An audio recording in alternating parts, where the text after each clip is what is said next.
I was about 19 or 20 when I collapsed in a Czech national race, and my body just shut down. Instead of me recovering, I was on a calls with factory and one man show, doing fulfillments and sales and all at one time. And I essentially woke up in a hospital with Epstein Barr, with chronic fatigue, with autoimmune issues, and Oh massive my depression. gosh.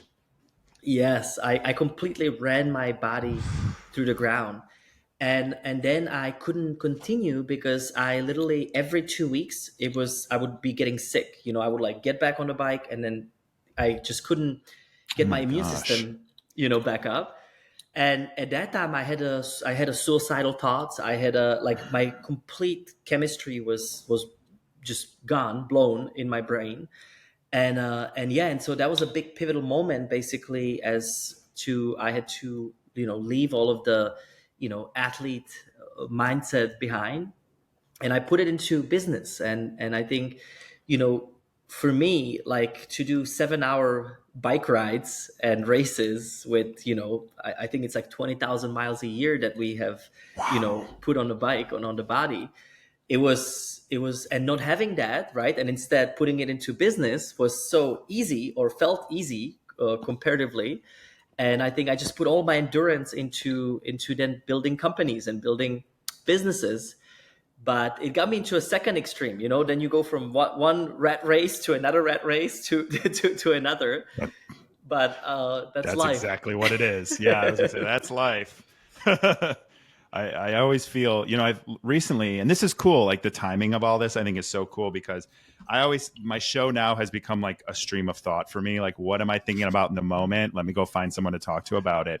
And one of the things that I've been very interested in is I've personally been feeling very burnt out lately.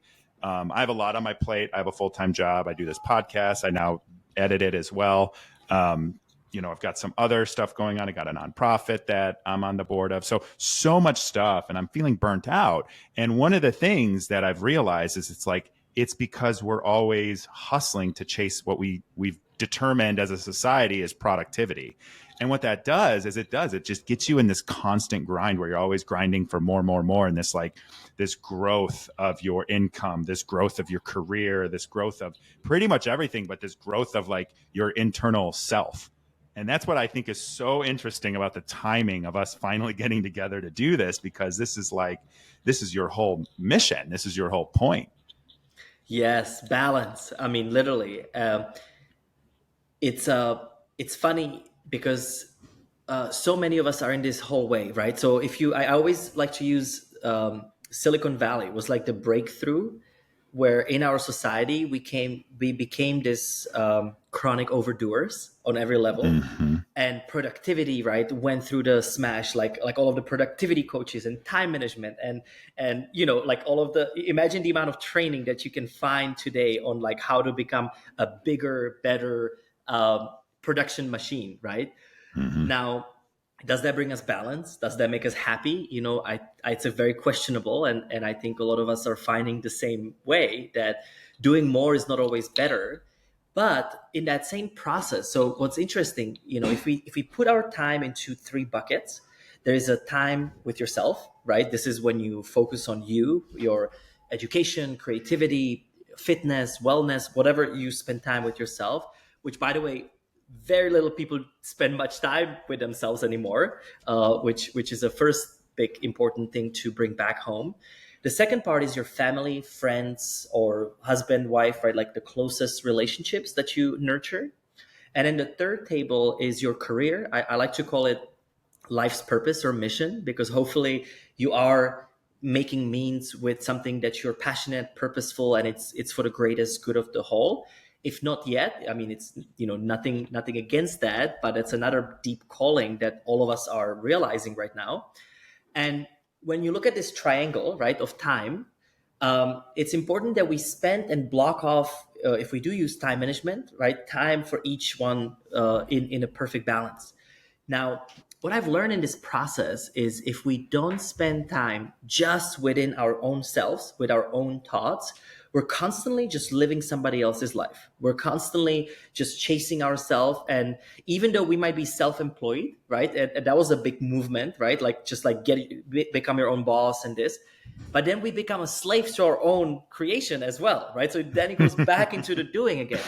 So what I find really crucial is that we become society of beers. And this is, by the way, our biggest core value is be, do, and have.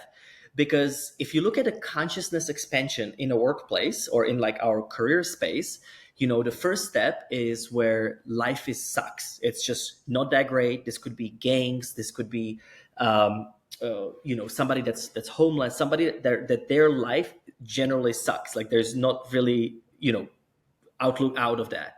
The second stage is my life sucks. And this is kind of where people start noticing, this is the victimhood mindset, right? A lot of corporations and corporates are in that, like, what is happening to me and beyond. The third stage is I am great and you are not. And I'm saying it like really blindly, right? But what that means is I am becoming confident at who I am, right? And I am good at it, and I am, doing this for myself, right? It's still like a me centric environment. The fourth stage is we are great and you are not. So this is that a group of people are starting That's a to cult. align. Yep. Cool. But it could be a football team. It could be an Right. Olympics, right? Country against country, right? They're unified, but they're against someone still. And then the fifth stage is life is great, period. But here's the Mm, deal. If we don't go through this, right? If we don't get the confidence, like in the third stage, for example, right? How do we even think of anybody else, right? So like with the we, it starts becoming about the group, about the ecosystem. But in the fifth stage, there's no competition. We start realizing that without one another, there's no evolution, right? There's no reflection. So when I look at balance and burnouts, what has absolutely stopped this in my life is using something I call the process of unhooking. Now, once a day, I spend the first hour of the day outside of cell phone, computers, emails.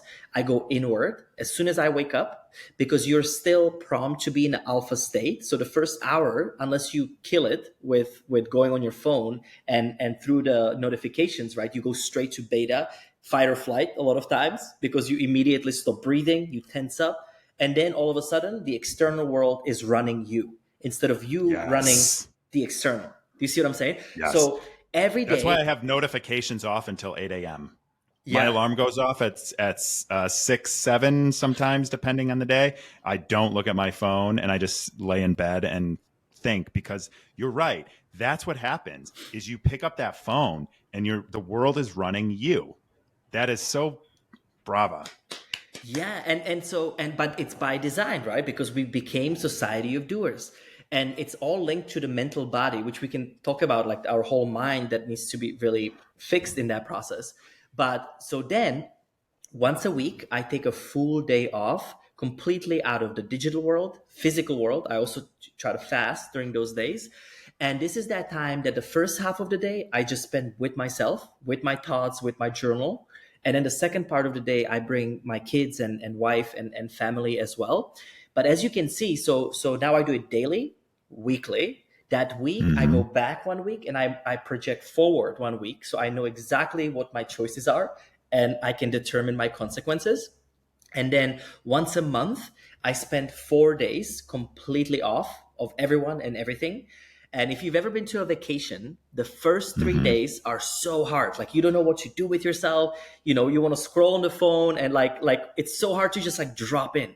So Yeah. that's why usually the 4 days when all the magic comes in, when you finally like let it go. And if you've ever been to a vacation, the last 2 days you don't want to go back because you finally unhooked from everything, Yes. you know. Yeah, it's exactly right. And then once a year I spend 10 to 15 days completely off. And for me it's dark room, so I spend 10 days in darkness with no food, because it's complete deprivation of everything. But it doesn't have to be this extreme, right? You can book yourself a cabin somewhere in nature. You can, whatever fuels your soul or your heart.